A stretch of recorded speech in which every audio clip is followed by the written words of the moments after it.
Cahayanya matahari kalah dengan cahaya Rasulullah Shallallahu Alaihi Wasallam.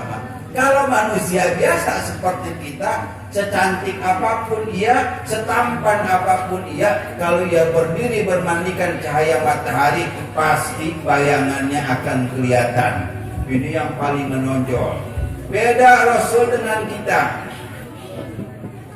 Seumur hidup Rasul gak pernah dihinggapin lalat. Di sini ada bacaan itu nggak Bu?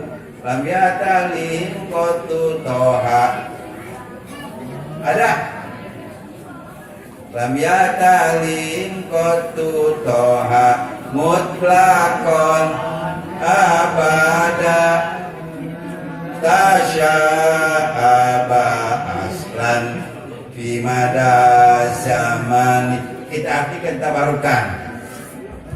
Rasul seumur hidupnya tidak pernah mimpi jima. Karena mimpi yang terburuk itu adalah mimpi jima. Sebab kalau orang mimpi jima berarti dia jadi mempunyai hadas besar. Kalau kebetulan tidurnya di musola kemudian mimpi jima, maka ketika dia menusin wajib keluar saat itu juga. Karena tidak boleh muksu fil masjid. Dan orang yang mempunyai hadas besar akibat mimpi jima diharamkan membaca Al-Quran, haram sholat, karena ia matruk an hadratillah, dijauhkan dari hadrat Allah Subhanahu. Rasul nggak pernah mimpi jima. Kalau kita kepengenan,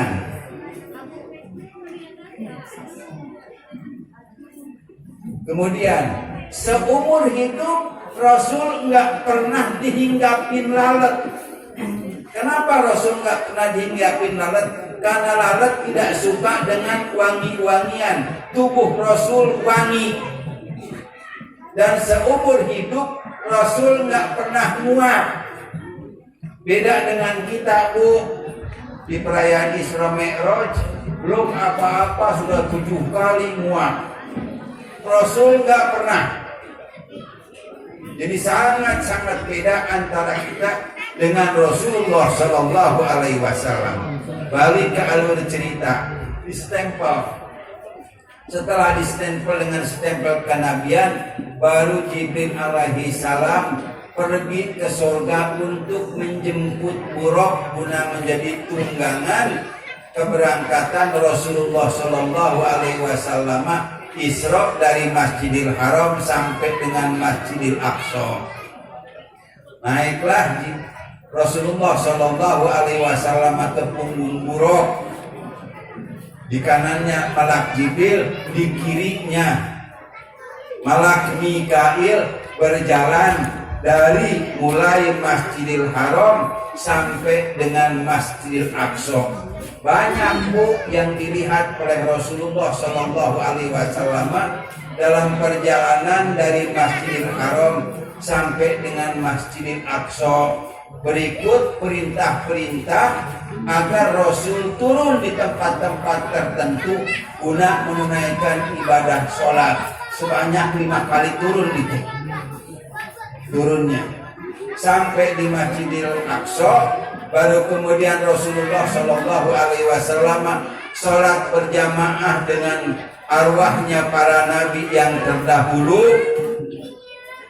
Sejak itu Rasul menyandang gelar Imamul Anbiya wal Mursalin. Baru kemudian berangkat Mi'raj dari Masjidil Aqsa sampai dengan bisa melihat kehadirat zat Allah Subhanahu wa taala, dan di sana diwajibkan menunaikan ibadah sholat sebanyak 50 waktu dalam kurun waktu sehari semalam.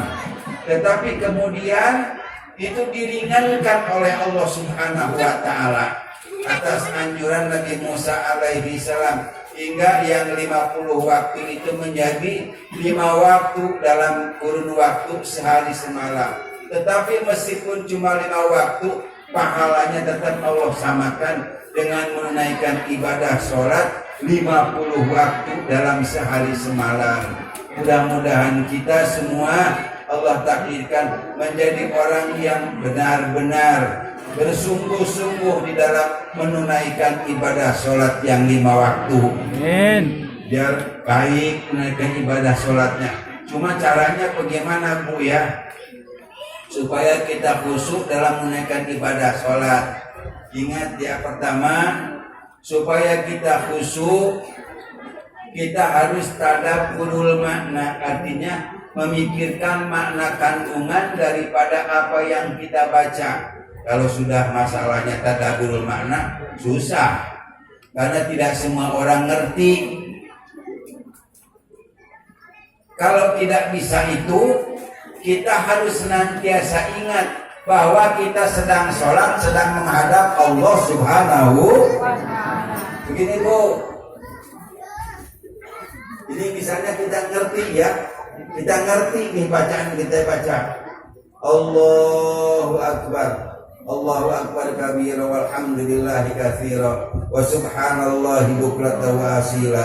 Ini wajah wajhiya lilladzi fataras samawati wal arda. Itu kalau kita artikan, sesungguhnya aku wajah wajhiya, menghadapkan seluruh tubuhku dari mulai atas rambut sampai dengan telapak kaki ke hadirat zat Allah yang telah menciptakan berbagai langit dan bumi tanpa contoh. Saat itu kita harus merasa bahwa diri sedang diperhatikan oleh Allah Subhanahu. Kan saya mah nggak bisa itunya, kagak paham maknanya. Kalau nggak paham, selalu ingat bahwa saya sedang sholat, sedang menghadap Allah. Saya sedang sholat, sedang menghadap Allah. Harus itu dari mulai takbiratul ihram sampai dengan salam, harus selalu ingat bahwa kita sedang sholat, sedang menghadap Allah Subhanahu. Insya Allah kalau seperti itu sholatnya, hatinya nggak bakal kemana-mana. Karena kebanyakan daripada kita menunaikan ibadah sholatnya itu mirip dengan sebuah kebohongan.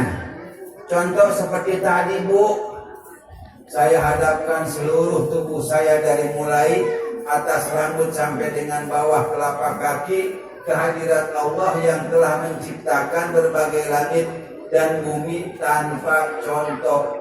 Mulutnya berkata demikian, tetapi hatinya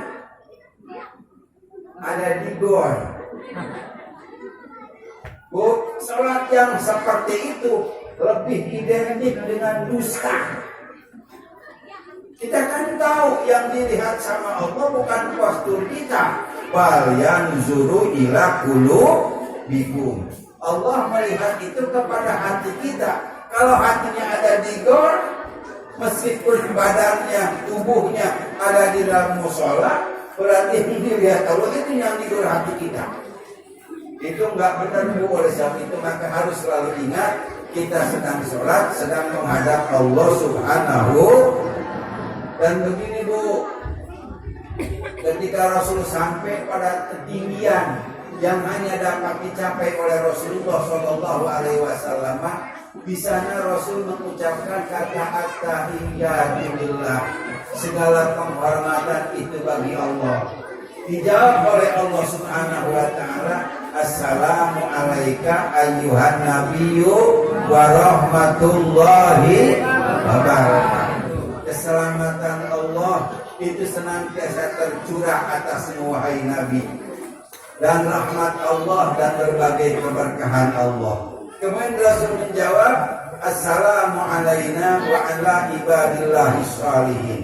Keselamatan Allah senantiasa tercurah atas kita dan atas hamba-hamba Allah yang soleh. Baru kemudian seisi langit menyerukan kata kesaksian, asyhadu alla ilaha illallah wa asyhadu anna muhammadan rasulullah. Kemudian itu redaksi dialog antar Rasul dengan Allah Subhanahu. Dan kemudian redaksi dialog itu senantiasa kita dapatkan, senantiasa kita temukan ketika kita menunaikan ibadah sholat. Mudah-mudahan sholat kita semakin hari semakin baik. Amin. Yang dapat disampaikan, Billahi taufiq wal hidayah. Wassalamualaikum warahmatullahi wabarakatuh.